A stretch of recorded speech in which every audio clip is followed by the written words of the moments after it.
Alright, so I just spent like an hour cleaning off the gasket surfaces. I think I did a good job without gouging it. So yeah, that's cleaned. Base of the cylinder seized. It was really stuck onto this one, and as well as this cam cover. And I avoided pulling this piece off because I didn't need to, and I don't want to have to deal with another broken gasket. I just used a toothbrush soaked in gas and scrubbed the gasket, and that I think that made it a little easier to break off with this and razor at times. Alright, so now putting the tires on. It kind of looks like an explosion of tires, but that's fine because they're all going back on. The thing is, I put that one's tread on backwards, and it was meant to go on the front, but I couldn't flip it because the valve stem would hit the A-arm, so I put it on the back. And so anyways, that one needs to go on the right side, so I had to take that one off. And I have a left tire for it that actually fits. So I got the new piston and rings. I had to get the whole piston because these rings will not come out, and if I tried any harder I would probably end up breaking the piston anyways, so figured it's nice because I can keep it as a souvenir. And got this nice brand new one for $8 with the wrist pin included, piston rings, and these retaining clips for the wrist pin. Alright, so it fits easily, but that is awful. It moves so much.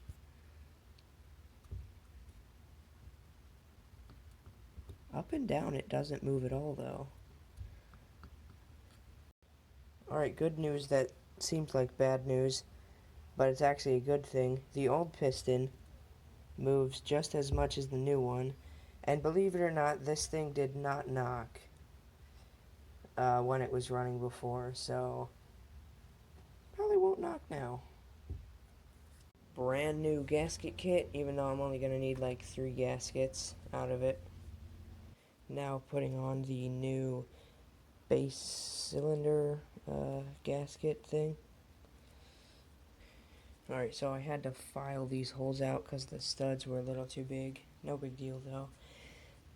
And I put some oil on it, figured it'll probably help it seal. Alright, so I've got the rings in. Yes, I know that they go a certain way, and I did put them in right. Now I just gotta put this clip in on the one side, and then put the piston on and push this through and put the other clip on. And I oiled the rings good and everything. This part needs to be recorded because it's kind of satisfying. So, new piston intake going up, and maybe I'll think I have to do it this side. Doing this one-handed.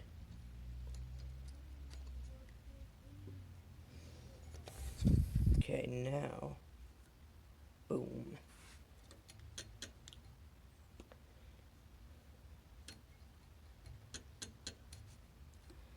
Now, the other clip. Hopefully I can get this on camera. Nope. Alright, so I've triple checked that the ring gaps are good. So, last thing, I'm gonna take this rubber wheel off for now, because I can't put the timing chain on with that there. And just get some oil.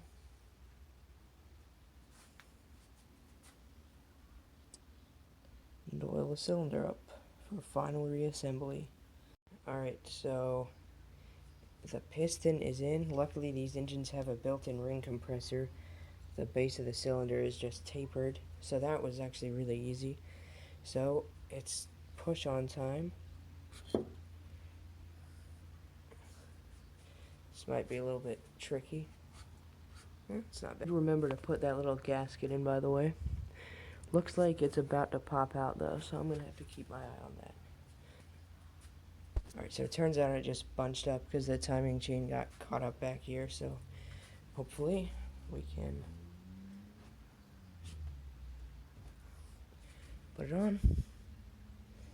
Now the studs are lining up, so that's going to take a little bit of force. The gasket's still in place.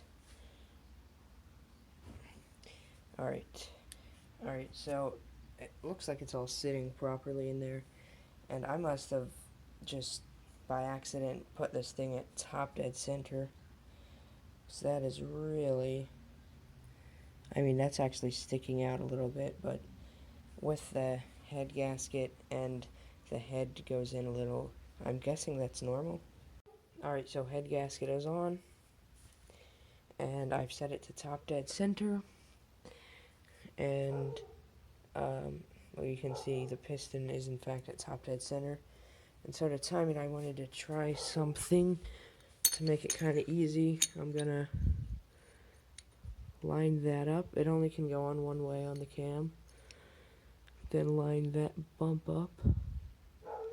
That line in the cover there. Then if I take this and put it on the chain in this orientation, hopefully it'll be right when I slide the head on.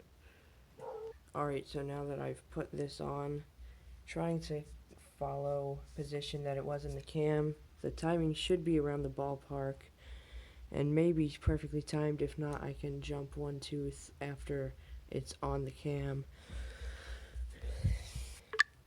Alright, so the pins that actually hold the rockers in have popped up inside of there, and so I can't exactly put the studs through, but I can just push them down with sticking something in there. So I'm having a hard time pulling the tensioner to this point, but I'm going to start putting these bolts on just so the head's pressed down a little.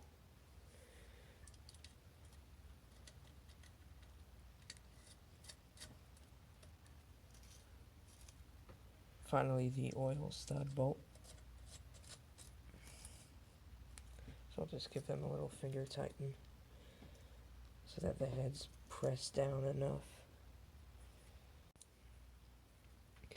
Alright, I have it in time, but I just need to get these screws in, and I am going to put Loctite on them, because I think that's what you do for cam bolts. Guess something like that's probably enough.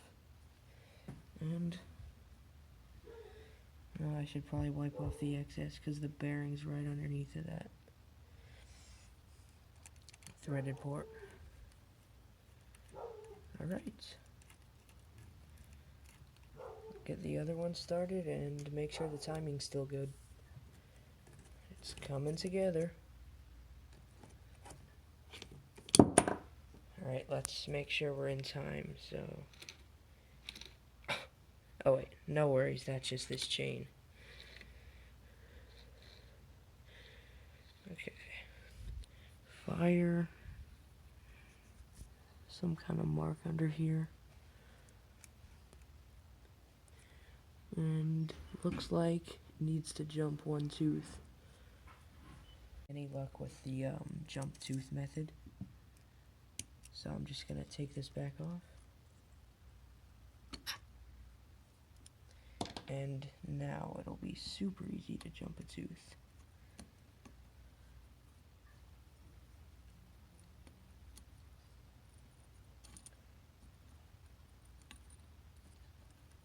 Just like that. Boom.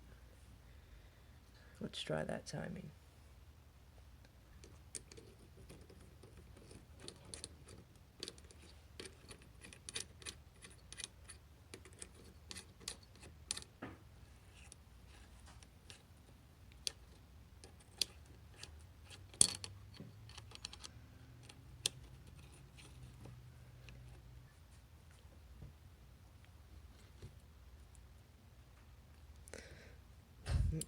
Missed it.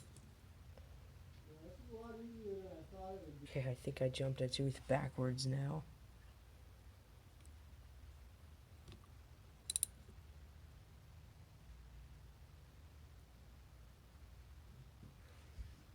Alright, that is more like it.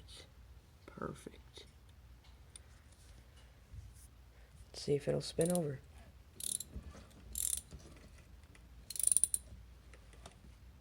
Here.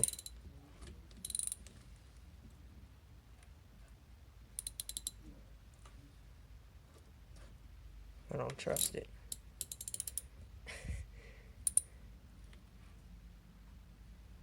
Alright, now for the finishing cover. And then goes... Actually, let me put a little oil on this.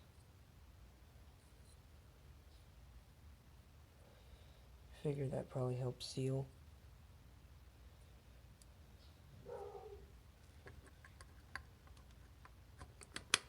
There we go. Now I just put this bolt through.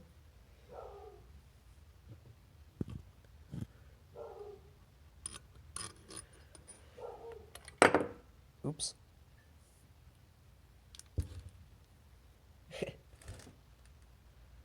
Wants to flip.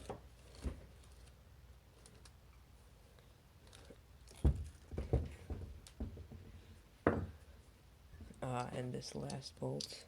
Ah, wow. Alright, this is coming back off.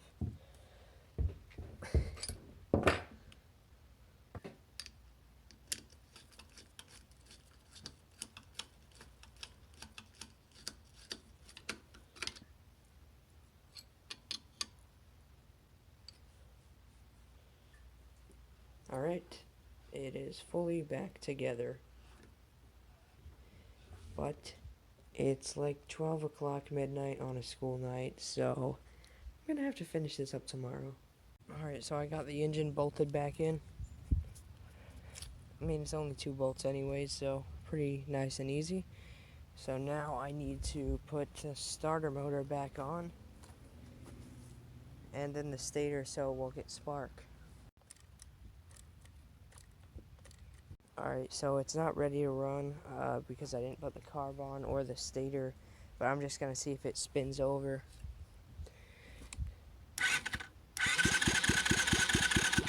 Okay, sounds like it's making compression. Alright, sounds good. So, I don't know what I'm going to do first, but it's about to be running, I'm pretty sure.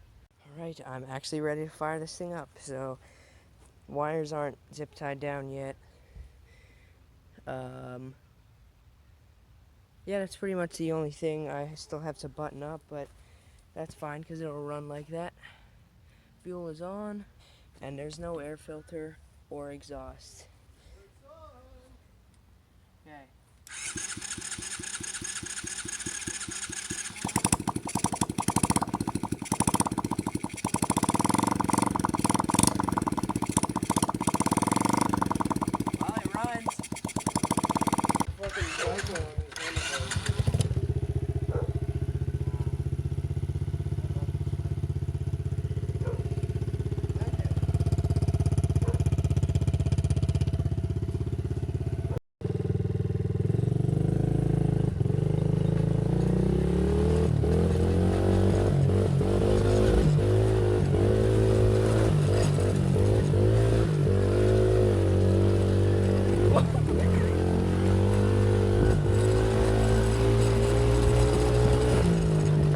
Uh-oh.